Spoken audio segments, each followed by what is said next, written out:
All right, good morning, and welcome to the 2024 annual meeting.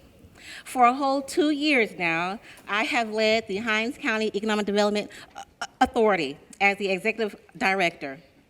One of our target industries is technology, which encompasses telecom, AI, and data centers. So I'm looking forward to this session today and listening to our esteemed panelists on what they have to say on this topic of AI in the workplace.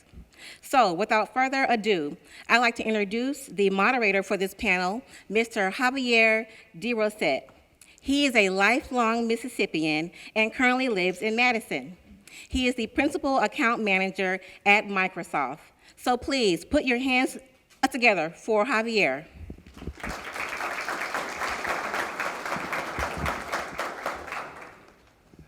Thank you. Test. Hello, hello. Good morning, team. I'm Javier DeRosette. I am a lifelong Mississippian, and I have the privilege and honor of representing Microsoft. I've been with Microsoft for almost 12 years, and I serve as a principal account manager for public sector and state and local government. Actually, I was asked to represent the great work of Microsoft Philanthropies and this team, as well as JJ Townsend, who couldn't be here today. JJ is the lead manager of TechSpark Mississippi. And briefly here, I want to talk a little bit before I hand the conversation over to the panel, a little about what TechSpark, Microsoft Philanthropies, and the Mississippi AI Collaborative is about. So TechSpark's goal is talent is everywhere, but opportunity is not. We want to partner locally to foster opportunity in the community through digital skilling and employability, increased access to broadband, empowering local organizations, nonprofits, and startups, and empowering the community.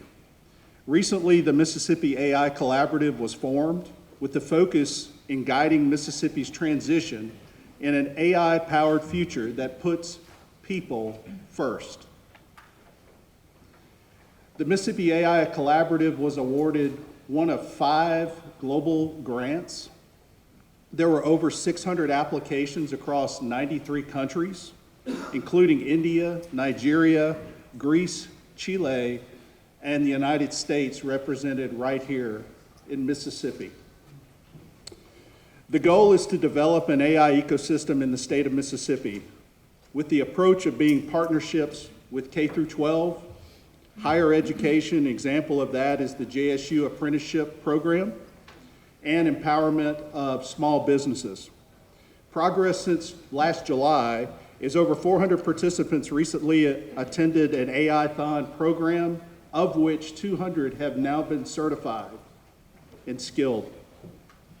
We're integrating the curriculum for K-12 so far in 25 schools, and by the end of May, there'll be 50. By the end of the program this summer in July, at the end of the grant, we'll have 78 schools empowered with this integrated technology and AI program. Later this summer, July 12th through 13th, we have the Southern Spark Conference at the Mississippi Museum of Art, and please, we encourage your participation there and support. It's an honor to represent Mississippi and to contribute to the Mississippi Economic Council today. And without further ado, I'd like to hand the discussion over to our distinguished panel. Thank you.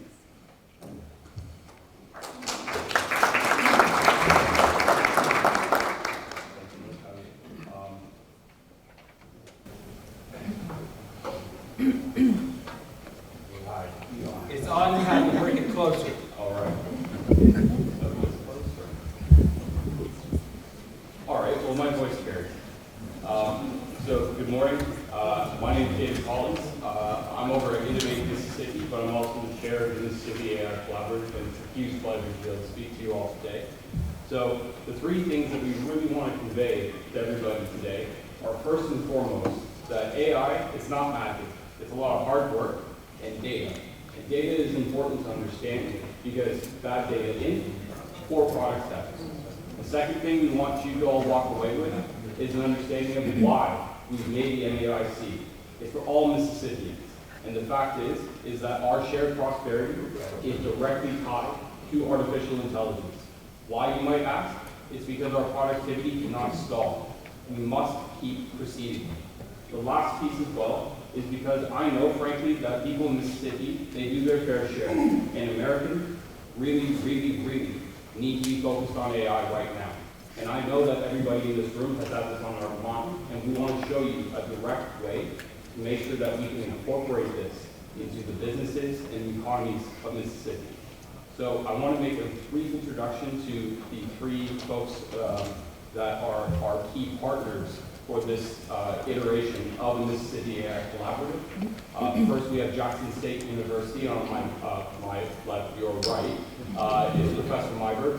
On my right, your left, is Crystal Chapman from the Computer Science Teachers Association. And then finally, Anik from Bean Path as well, which is a tech nonprofit here in Jackson looking to create the tech district. So I'm going to hand it off to Crystal first because I think it's really important that we talk about why we're being seen across the world as a global standard for implementing AI responsibly. It's because we picked an approach that we call teach the teacher. Teaching the teacher means that in our view, we can get honest and truthful information out of artificial intelligence and create a stronger maker culture, not just a consumer culture related to artificial intelligence. So I'm going to pass this off to Crystal to speak a little bit more about that. Good morning, everyone. And I'm a K-12 educator, so when I say good morning, I expect a good morning back. Good morning. It is so great to have all of you in here with us. I'm going to take a picture before we go because I have to prove to my mom all the people are in the room. But we are so honored. It still is, I think, a shock to all of us that we are the sole representatives for our country for this award.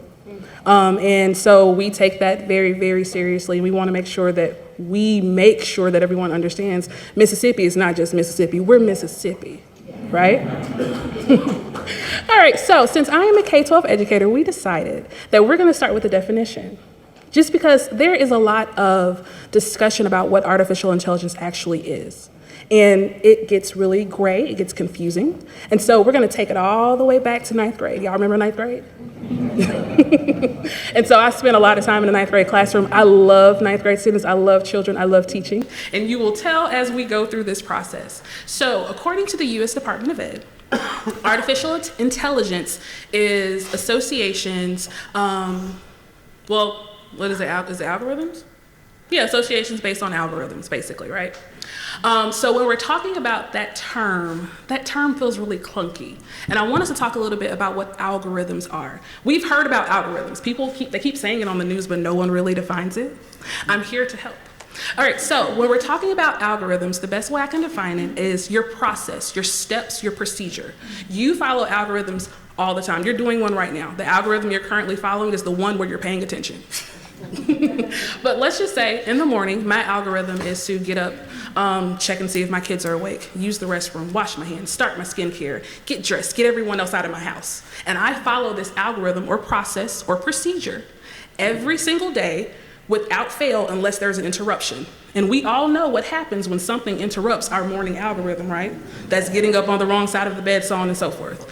And so essentially what we have is programs and apps that have predetermined algorithms, meaning a developer, a human, a person has said, hey, this is step 1 to whatever that you need to accomplish. So this is what the machines in AI processes do. Now, how do they know to do this? And I know in quotes because computers are not intelligent. Computers just compute based on what they're told to do in their algorithm. Does that make sense? All right, so they do this based on associations. And so associations is like a really fancy way to say pattern identification. So computers are phenomenal at telling time, recording information, and identifying patterns once they're told what to look for, okay? So a developer, a human, says, hey, look for this sequence of events. Look for these images. Look for this text, or whatever it is they're looking for. And when you find this information, this specific pattern, as I've told you, go and follow the algorithm. And that's artificial intelligence. So it's literally saying, hey, go find something and follow steps. And we have just trained computers phenomenally for, since the 1950s, to do this really, really well. And so speaking of the 1950s, artificial intelligence is not new. It has been here for generations prior to my being here on Earth, and it has even been used in education since the late 1970s and early 1980s. So this is a space, a field that has been in existence, a field that has determined a lot of what we do and how we function. We are very dependent on artificial intelligence, whether we have realized it or not. But of course, with the explosion of generative AI, it's almost like you guys remember back when computers were things you might have had at school or you may have had at work, and then all of a sudden everyone had a home computer. We're in that space with artificial intelligence. It's been in the background for decades, but now it's accessible to everyone. And so we are just here to make sure that as this accessibility increases, that we are conscious in how we are utilizing this technology, how we are allowing our young learners and our children to interact with this technology, and how we are allowing this technology to propel us into the future. So that was, I'm not gonna give you guys a quiz, but hopefully that helped kind of clear up a couple of thoughts about how it is. It sounds scary, and it can be scary, it can be dangerous. But I think if we keep this communication open, if we break it down to everyone's terms, that we can really make some awesome things happen. And I think to that point, that it's been around for a while, David, I was wondering if you could also add to your experience of working specifically in generative AI, and how do we come to understand the difference between, something like regressive predictive AI? What is the generative aspect? Yeah, so I was very lucky. In about 2015, I was working for Deloitte as a management consultant, and I was on, so I'm from Canada originally, which is where you can tell my accent's from. And I was on the global team for implementing, do you guys remember Watson, that Jeopardy bot? So once it started coming out into the wild, basically there's like teams of people that you test it out and see what can happen. And so through that, we got exposed to the OpenAI folks. And I remember back in 2017, I saw the first iterations of ChatGPT, and I was like so alarmed. I literally wrote a letter to the University of Toronto and said, y'all don't know what's happening. You need to be on this immediately. And they admitted me as a fellow in 2018 to study the intersection of artificial intelligence and political theory. And what I can say is that it's really remarkable because the mathematics have been done for a long time. The real reason why it's happening now is because you guys have heard like NVIDIA and all these things about GPUs and all that. In essence, what has happened is that there's a faster way of processing a lot of information at the same time. And as a result of that breakthrough, there is a huge ability to be able to have and scale up these kinds of applications. So it's been remarkable to see the progress, but more specifically, the reason generative AI is so interesting is because it's literally something that can allow you to physically generate stuff. So if we don't think of it just like text, so ChatGPT is a fantastic example. So if you haven't used ChatGPT yet, I literally would encourage you to stop listening to me right now, go to Google and type in ChatGPT. I'm super, super serious. If you don't know what this is or are scared, ask a friend, ask somebody that you know. But if you have not used it yet, I seriously encourage you to use it because you'll literally have no idea what I'm talking about until you use it. Now, once you have used it, you're gonna notice something interesting, is that it literally generates stuff. Now, let's pretend that that stuff isn't text. Let's pretend that that stuff is 3D models. Let's pretend that that stuff is 3D printed stuff. Let's pretend that that stuff is patterns. Like, for example, all of those CAPTCHA images that you stress out about, where you're like, oh no, is that actually a bicycle wheel over here, or is that not? So that's called reinforcement learning. So for the last long while, we've been training algorithms through reinforcement learning, through trillions and trillions and trillions of iterations of yeses and nos. And that was kind of the base for how this all got kicked off. It's a lot more different now, but in essence, if you're curious, that's what's up. But the real thing is, how do you apply this? How you apply this is by thinking about it as a complement to what you're doing and to augment spots that you don't feel as though you are as strong in. Here's an example. I know that a lot of folks have, and I'll just use this as a personal example. Sometimes there are emails I don't want to write. I hate it because like it's a difficult conversation. Each word really matters. I'm not saying go to ChatGPT and just use it, but it certainly helps me get through writer's block. If I have a deep analysis, for example, and I have like 900 things to do and 5 minutes to do all of them, being able to at least get a brief answer and understanding, at least as somebody like who really values being honest with people, that's what I use it for, is to be able to be transparent and to be able to meet people where they're at. The final example I'll give you is how we've already applied this over at Innovate. And when an application comes through, it allows us to actually coalesce everything together to be able to meet the entrepreneur where they're at. You might have observed that an entrepreneur from Greenville, Mississippi might sound and think about things slightly differently than one from Madison. That really shouldn't matter.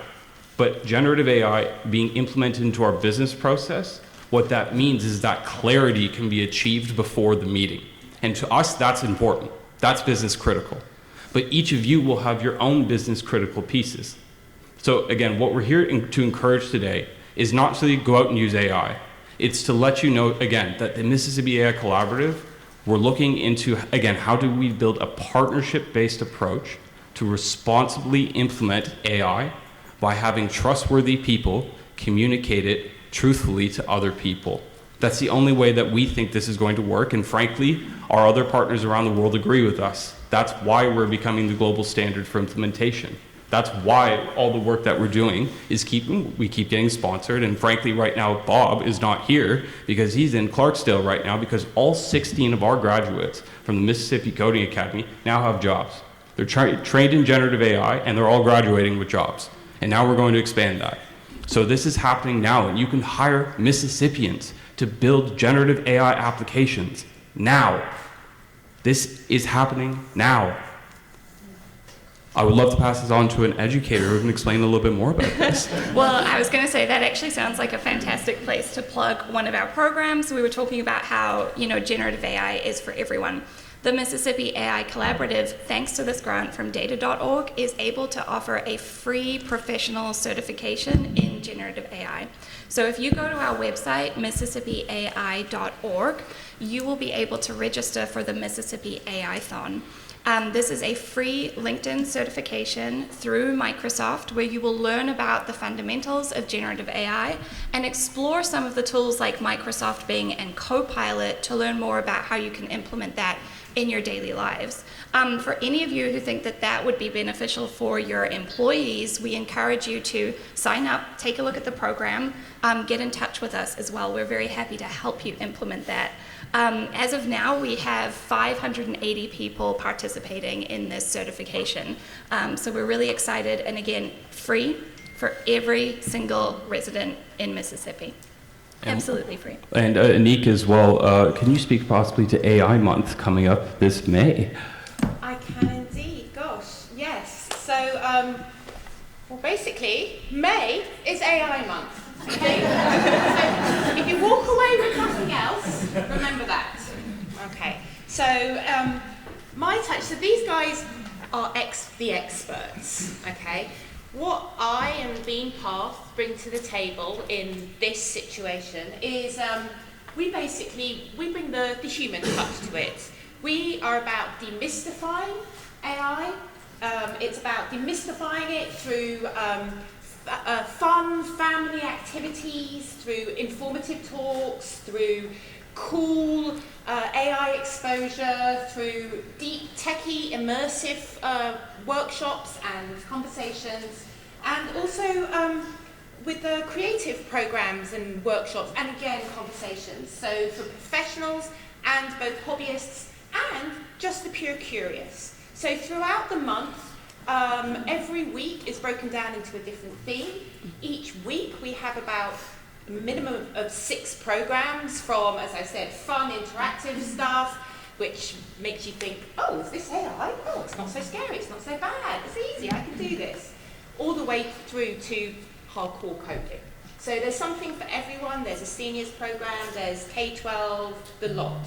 So, and also jumping on to what Brittany just said, another part of what we're doing is we're supporting the AI-thon, which is the program that Brittany just mentioned. So again, if you want the human touch and just to talk to people about it, then come along. So we're doing like open labs where AI experts and people that have done the AI-thon program, they're there to help you. So you're not on your own just sitting on the computer. You're with a whole group of people that are on this journey, not just this AI-thon journey, but this whole AI journey in Mississippi and in Jackson. So the AI month is about basically just joining us guys on this journey, just kicking yourself off, getting your feet wet, having some fun, and learning something about it. So go to the website, www. Does anyone do that anymore? I'm showing my age now. But so it's thebeampath.org. Go to the AI month. We have loads of exciting stuff, and there is something for everybody. We start 4th of May is our big main event for the week, and it's Family Day. So I am sure every one of you has got a kid or even a grandparent. Drag them along and come have some fun. Thanks, Anik. And so one of the other things I just want to emphasize too, and going back to one of the points I made in my introduction, is one of the reasons, again, why we're having AI Month is because we really want to encourage a culture of making stuff, not just consuming. And one of the big reasons why we think we can succeed with this is, again, our Teach the Teacher approach. And so we have something that we've called the Educator Accelerator to make sure that we kick off our idea with a pilot first and then to implement it more widely. But I would really appreciate if Crystal, who's the lead on that, could speak all to that. Okay, so before we talk a little bit about the AI Educator Collaborative or Educator Fellowship, I call it a different name every time. I do want to highlight something that Anik said. She is emphasizing that AI Month here means you actually can sit next to a person to go through the journey together. And so one thing I often mention whenever I'm giving trainings in PDs, we do not need to get into a place where we trust AI completely. And I know that sounds like conspiracy theory, right? But there is no reason at any point that you should use any of these technologies, take the output that you receive and just go run with it, right? The same way we proofread before we send emails, proofread before you utilize the AI, right?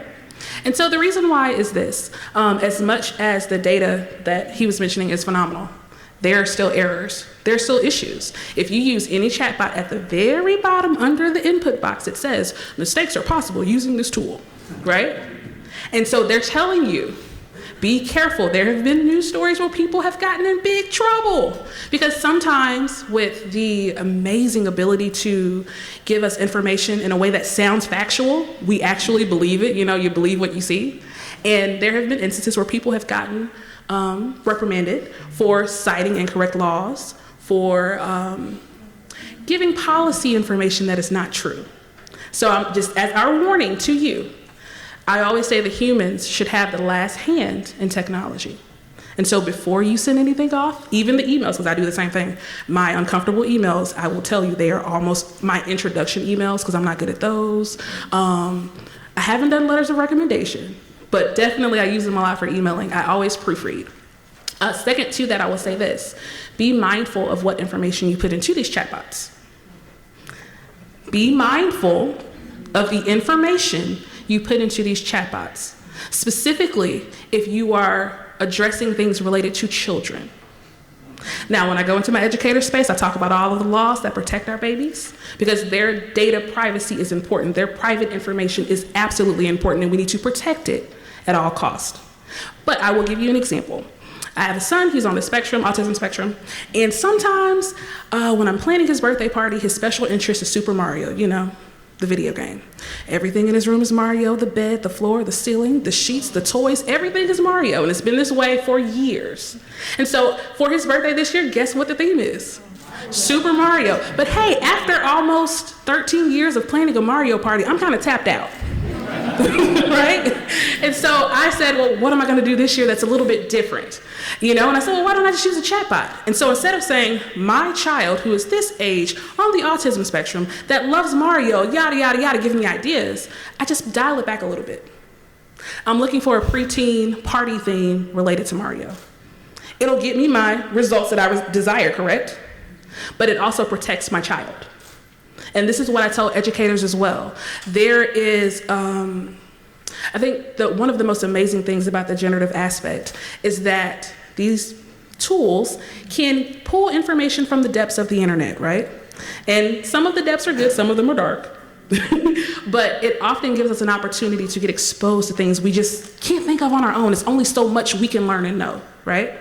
But as we're going through this, once again, number one, I'm always going to say proofread. But number two, if there's an opportunity to remove detail, remove it. Please remove it. If there's an opportunity to give a description rather than uploading an image, give a description. Are we clear? I feel like I'm in class rules. Are we clear, y'all? And we just want to make sure that as things start to shift and change, as we find out things that we don't know we're going to find out in the next whatever years, it's not a uh-oh. It's not a, if you uploaded your image to this website in 2024, then you might need to call this number for a class action lawsuit or whatever, what have you. Because we see those about medication all the time, right? So just think carefully and clearly about what you're putting in. Now, I've done my segue. Let's go to education. All right, so in the conversation of what we're doing to prepare our youngest learners, it's through our educators. Right now, everyone is cautious. People are afraid. I don't blame y'all. You should be cautious and aware and concerned about what's happening. And so in order to make sure that we are prepared to give our students an opportunity to learn, as well as be creative and build and be competitive with people in and out of Mississippi and the country, we have the AI Fellowship for our educators. We have 10 educators across the state from the top to the bottom, or the bottom to the top, whichever way you want to go. And so we meet with them a lot. They get bothered by us all the time. And we have honest discussions about what equity in AI and technology looks like. There's a myth that tech is neutral. It's not. And tech being neutral or non-neutral is a challenge that I think all of us should take the mantle on and run with and fight against and fight for. Because we all benefit from expansive thought using tools. The best example I have is this, going on to my son, because I have a lot of stories about him, trust me. But he is one of those amazing minds that taught himself how to read. He taught himself how to read at 3, using the captions on television. Now, mind you, when someone created closed captioning, they did not create it for my child to teach himself how to read in 2000, whatever year that was. They created it for people that have hearing impairments, right? To give them the opportunity to engage with entertainment and news and whatever's on the television.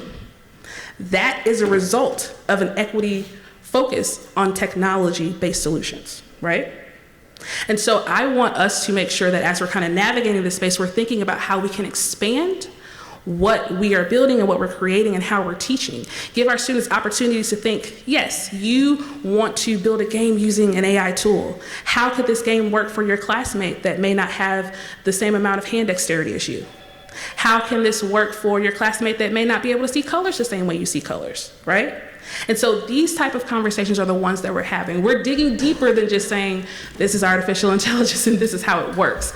It's preparing our educators to be able to have conversations that push our students to think beyond the boundaries of their experience. So when they're building things that transform for all instead of just some. And one thing, I wish Bob was here, because Bob is phenomenal at hitting the marks of what Mississippi innovators and creators have done. I did not know that Netscape, y'all remember Netscape way back when? I didn't know the creator was from here. I was shocked. And it was a point of pride. I've been to the Polymer Lab at USM, and I was like, wait a minute, they built what here? They created what here? So we have, I think, a culture of innovation. I think we have a culture of phenomenal minds that are not afraid to take chances and what Ms. Frizzle said, take chances and get messy, if I'm quoting Magic School Bus. But I think that part of what we're doing, especially with our educators, is creating that framework, creating that box, so that we're not stifled by what is just in Mississippi. May I add something to that? Please do.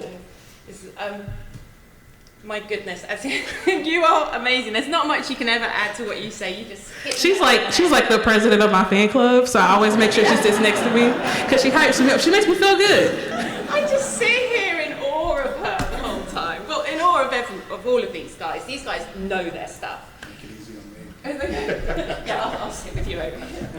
But one thing I just wanted to add to that as well, again, as I mentioned before, I would hazard guess that the majority of you guys are parents or grandparents at least. And learning starts at home. It starts through the parents. So again, it's really important for you guys to get your toes wet and jump in there to understand what is going on. Because your kids, they're going to be living in this world.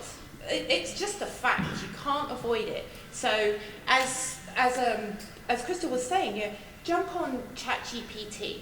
Just give it a little play. Look at it as if it's Google on steroids.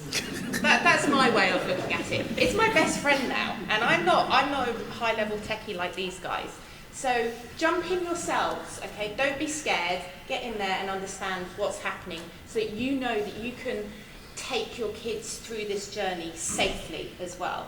I just want to add one last thing.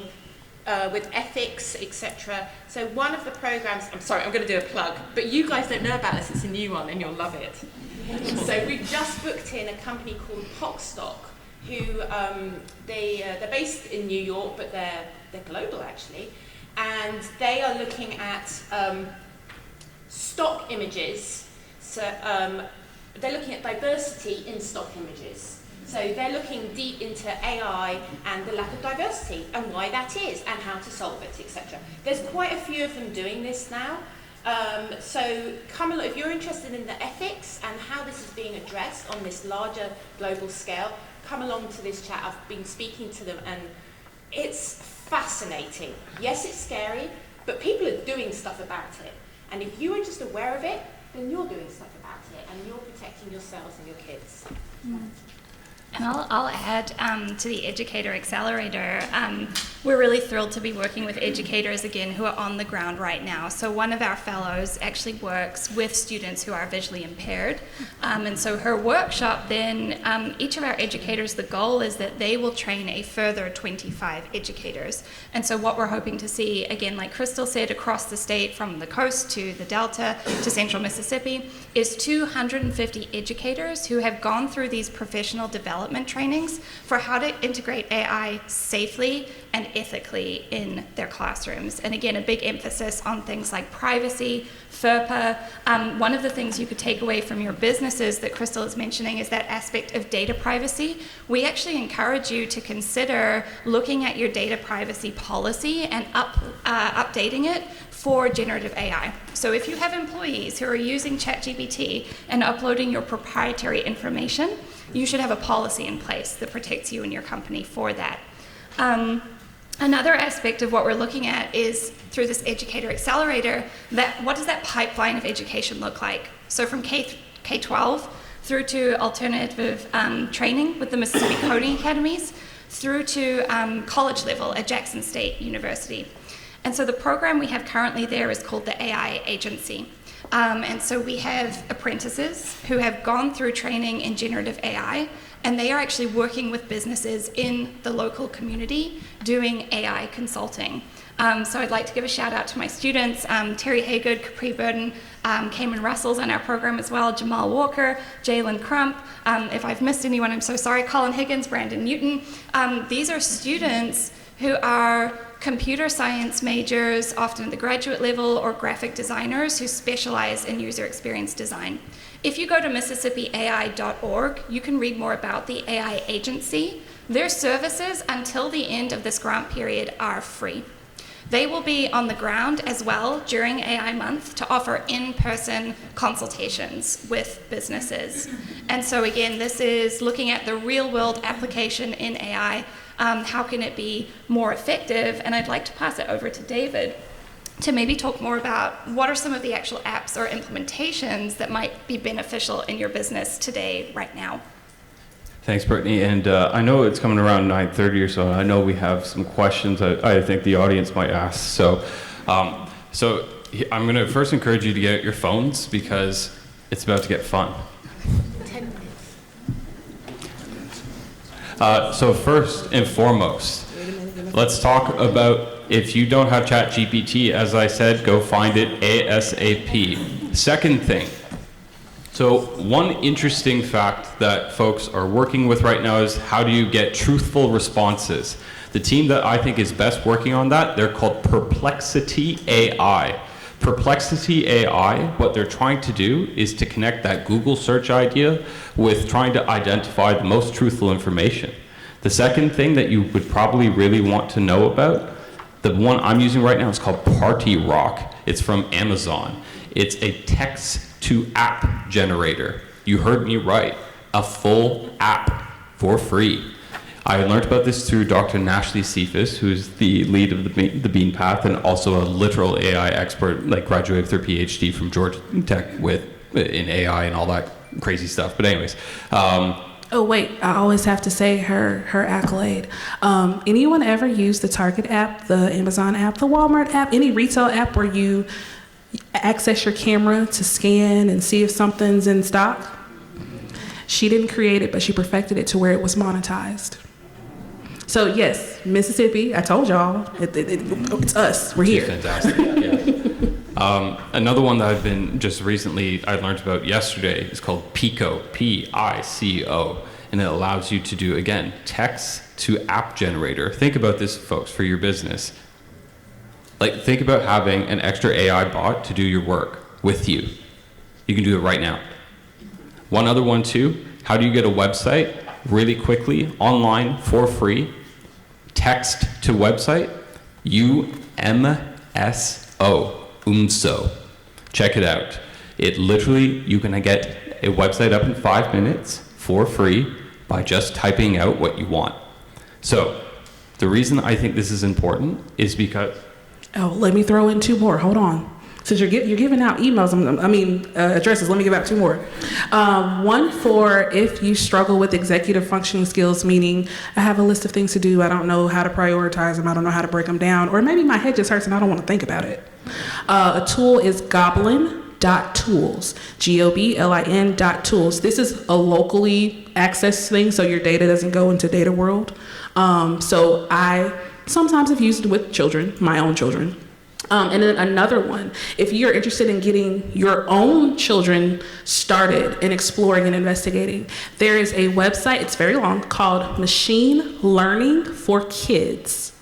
And if you do a Google search with that, it's the only one that's gonna pop up. And this educator has created countless assignments, activities, lesson plans that kids can go through and access, and there is a way for them to explore even facial recognition. We've had students make social media face filters with this technology, and it also allows students to access it without going into data world cloud space.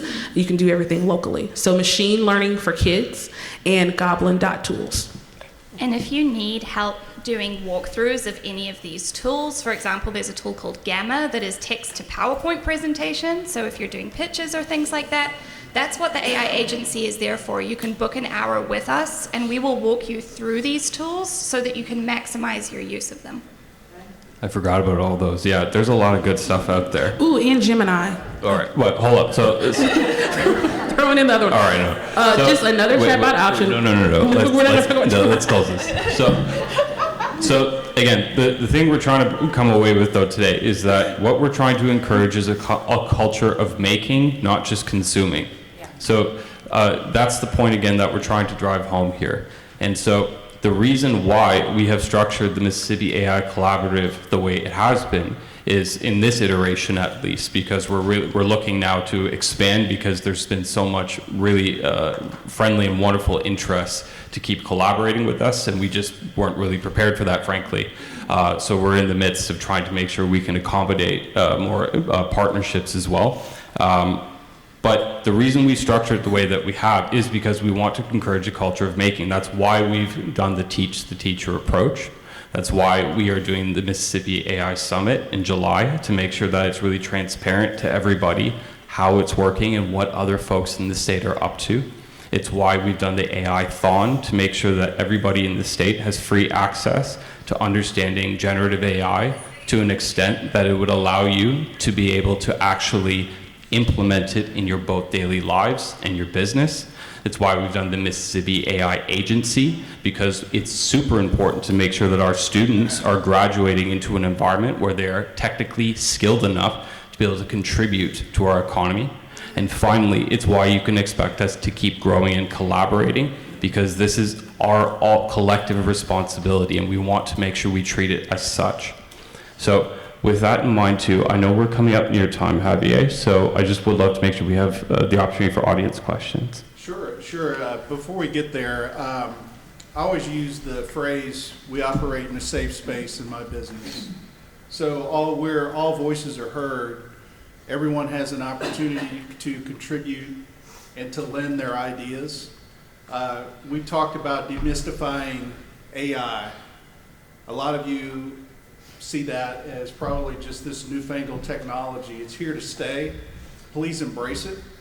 If only to do a little research over coffee to see what the younger generations and the upcoming workforce is going to be leveraging every day. With AI, responsibility and running on trust is key. Having a plan. Most of you have IT plans in your HR and employee realms. Please, I encourage advance that for a security policy and incorporate the acceptable and responsible use of artificial intelligence. Really appreciate the panel this morning, and all of you, if you drove here today in a car that was manufactured in 20 years or less, then you used AI this morning through the computer systems that control the fuel and oxygen sensors and management systems of your car, as well as the braking systems. I know that several of the vehicles we have in our family, I still hadn't figured out how to change the channel on the radio. But anyway, you're using AI every day. I just say embrace it like any other technology or tool. Use it responsibly, and if you don't know, ask. Ask. That's why we're investing in the community, and I think it's an honor and a privilege that we're getting these resources here, right here in Mississippi. So, anything else, panel? We've got just a little bit more time, and I do want to turn it over to the audience about demystifying AI. Some of the use cases, maybe real quick, rapid fire. How do you guys use AI every day? And then we'll turn it over to the audience. You first. Oh, me first. Okay, goodness. Well, actually, really recently at Jackson State University, I ran a workshop where I trained a chatbot on information about our different degree maps and different degree paths. And so I ran a workshop for students where they could engage with this chatbot to get personalized information about their career journey and what are the courses that they should be taking throughout college that will see them on the right track. So I really try to implement it to enable my students to envision a future where there are less barriers, technology is being used for good, and try to kind of think through those career paths. I am actually in the Department of Art, so a little bit odd that I'm so invested in AI. One of the other ways I use it absolutely is to teach my students to look critically at AI-generated images. Just as we should be critical of digital photography and its ability to be edited, we need to apply that same criticality to computer-generated, AI-generated images as well. So that's how I'm using it at Jackson State. All my morning news comes through my AI app that it just crawls around the internet and finds all the stuff that I need to know for the day. It also does most of the predictive analytics that we sell from one of the businesses I own. And then each of my employees has their own LLM as well that they use because we deal with sensitive data. So I'm a huge nerd, so everybody else that works with me and for me is also subsequently subject to that. So. Well, first and foremost, emails. and that's probably a full sentence. But second to that, I've been working to increase my productivity and how I use my time.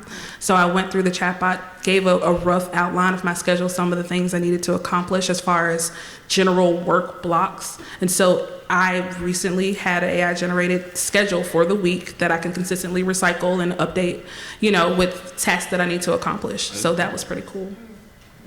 It was advanced chatbot prompting, Well,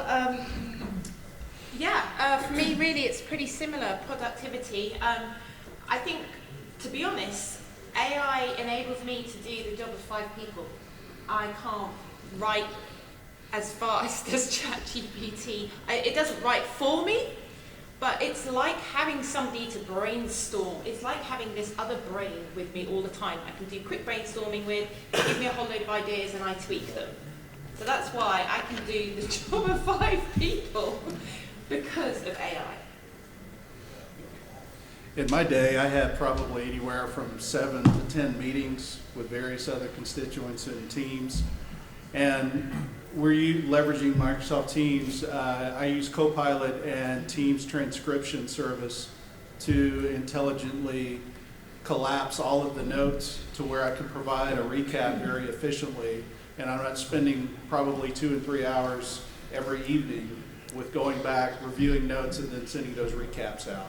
I can do that real time with maybe a 2 to 3 minute review of what ChatGPT and Teams transcription service, who are leveraging AI to do that for me. Thank you, panel. Thank you very much. So I'd like to turn it over to the audience for questions. Yes, ma'am. My name is Nina Parikh, and a couple of you. I work with makers every single day, digital and film makers. They're coming to the state and making things, but I also teach filmmakers through Millsaps College and your filmmakers program. And I'm thrilled that part of all of what you do, you say responsible. That's a very scary thing with media, right? Because I see how images are being manipulated.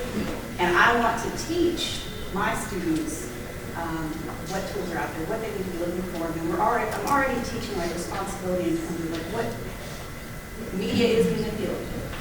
And there's always a philosophy behind every image you put out there, whether you realize it or not. So, I teach them about news and about who's putting that news out.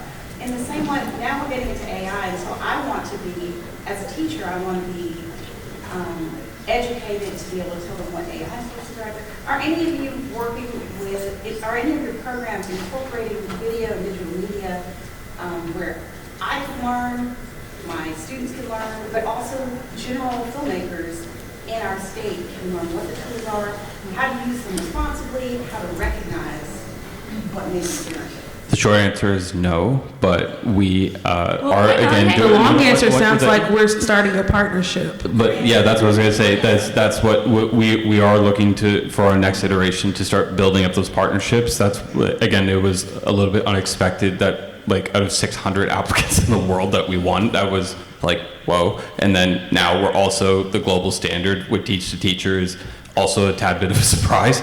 I mean, we've worked for it, but it's still really awesome. So this iteration, like, let's talk, and just MississippiAI.org, get in touch, because yeah, like that's a very reasonable thing to bring up. I will say that the AI-thon, the first introductory session, is with someone who is kind of an expert in AI in the film and media industry. So I would sign up for that program and watch what she has to say about generative AI and creative collaboration. When I teach graphic design, similar kinds of questions or issues are emerging. And so we're really looking at how do we integrate that into some of that kind of brainstorming process. But absolutely, I would love to talk to you and kind of partner with you on that. But the AI-thon actually talks about that quite a bit, so I'd encourage you to have a look. Yeah. Come to the pot stock conversation, and also I had this conversation with Roderick last night. And so yeah, let's talk about it. Smith. Great presentation. I'm Phyllis Johnson. I'm the Executive Officer of the Mississippi Board of Leadership here. We utilize AI. It's on our website, as a matter of fact, and we're getting more into AI. We have a chat bot, we have videos that are created for training sessions for our licensees and our stakeholders that answers questions. We also, not in the Board of Nursing, but my question is about the medical field. Because AI now is being used a lot in the medical field. They actually have robots in some hospitals that are programmed in the northern part of the United States that provide care to the patient. My question is, are you aware of, and I know transcription-wise, they're utilizing it as well for documentation because of the nursing shortage. And one of the areas that creates such, I can say, anxiety is the documentation, even though you have electronic records. But now, some of these facilities utilize AI in doing the documentation for the nurses, and it frees up that space. What has been your experience, other than the things that I just mentioned, that you've seen in the evolution of medicine, where AI is being utilized more, or we can more effectively use in our institutions here? I can touch on this. So drug interactions, trends across the patient's background with the information that they submit, as well as the advancements that we've made in electronic medical records with synthesizing and collapsing all of the patient's history across multiple physicians so that that one physician at the time can make an accurate appraisal and help the patient. Also in radiology, looking at anomalies in x-rays, CAT scans and whatnot, it can help pinpoint and maybe focus on areas faster than before. Great question. I can also just add one bit of tech. So two small things. First is to directly answer your question. NVIDIA 3 weeks ago at their GTC conference released that they are working on a nurse, I don't want to call it a bot, but basically what it's designed to do is to exponentially lower the cost of direct interactions on an hourly basis. So perhaps check that out. The second thing is one of the projects actually I did, 6 years ago now, I was called to New Zealand to help build up one of their practices by Deloitte. And one of our clients was a big hospital, and we implemented Alexa AI there. And basically, it was really cool. It was a series of keywords that patients in distress could call out for, and then they would be able to be triaged automatically. So, speaking to also a bit of what Javier was saying, it's been around for a bit. Thank you. We have time for one more question. Yes. I have a question for Dr. DeBerg. Primarily, I work at the University of Mississippi, and we have an AI task force and many different faculty from different areas on campus deeply interested in the ethics points related to AI. This is going to come up a little higher ed, like practically every morning. Is that going to be a topic of concern at the upcoming summit in July, or what can you all speak to on that? Yeah, absolutely. We definitely encourage members of that task force to be present. There is a business track, an education track, and a community track. So specifically within that education track, we're looking at K-12, and our educator fellows will actually be there presenting, and Crystal will be there. But we're also absolutely looking at higher education. So for example, Jackson State University has a draft AI policy in place regarding the use of things like large language models and their relationship to plagiarism. And so thinking really carefully about the ethics of AI in academia, also looking at things like algorithmic bias. So Jackson State University as a key partner is very invested in that research, and so I'll be bringing a lot of that into the summit as well. So absolutely all of that will be touched on, and yeah, the ethics of implementing this in higher education are crucial right now in terms of how we're then preparing our workforce as well. So no, that's no problem, absolutely. But yes, thank you, and yeah, would love to connect and really encourage everyone to come along and see that. Yeah. Thank you. The last point I would like to make is the common denominator in any high tech or artificial intelligence is always at the root people. Ask questions, seek out the answers, leverage this tool responsibly like you would any other tool that you pick up. Thank you very much for this opportunity. Thank you, panel. And thank you all. Have a good day.